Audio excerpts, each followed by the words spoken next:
Are you stuck in the Sword Coast? Well, don't worry, friends. Journeys Through the Radiant Citadel will take you far beyond the Forgotten Realms and into some fantasy worlds inspired by the real world and folklore that you probably haven't seen before.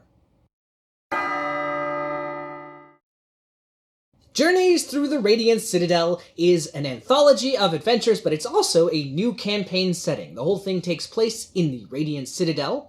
The Radiant Citadel is a massive floating city located in the deep ethereal plane, which connects all other planes.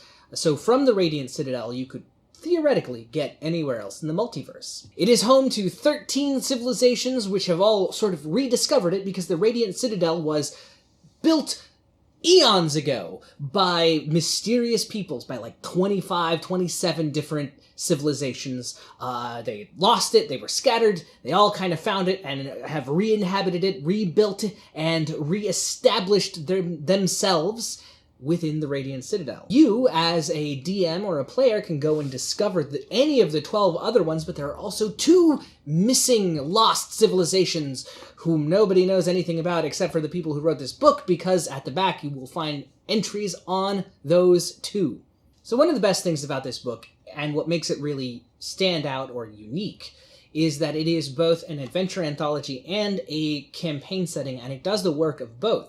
So with this book, you not only get the whole area of the Radiant Citadel, but each of the adventures is tied to its own specific region.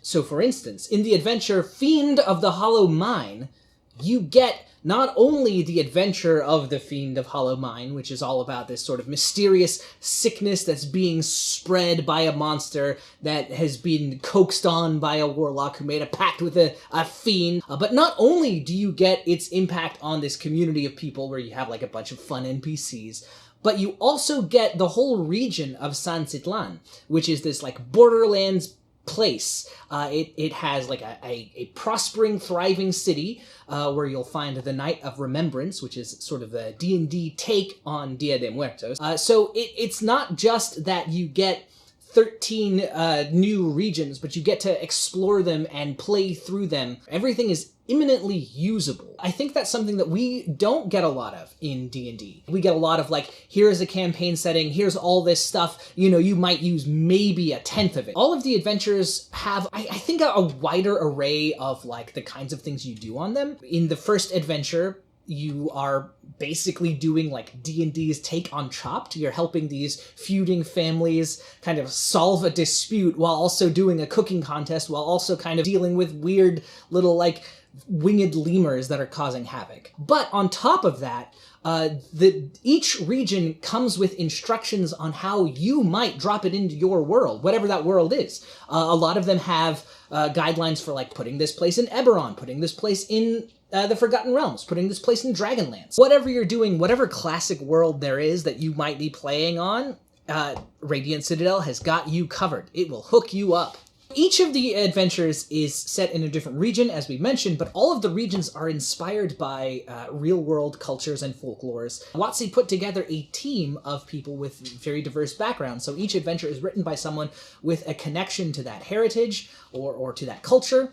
The Fiend of Hollow Mine is set in a region that's inspired by like Mexican culture and folklore. So a lot of the stuff in there felt very familiar and very personal, and it was kind of one of the first times that that's felt like authentic in a D&D book. They've definitely done stuff like that before, but it tends to be a lot of like, these are the ancient Mayans, you know, you'll find you've got the Olmen Islands in Greyhawk. You get a lot of the names of Mayan or Aztec deities kind of reimagined as monsters or things like that. So you'll find adventures that are set in fantasy worlds inspired by like Mexican folklore or by like Korean folklore, by Southeast Asian myths. You'll find African cultures. You'll find sort of American cultures that we don't get to see represented too often in here as well. There's a huge range, a huge mix, and this book feels so much more diverse because we get such a wider array of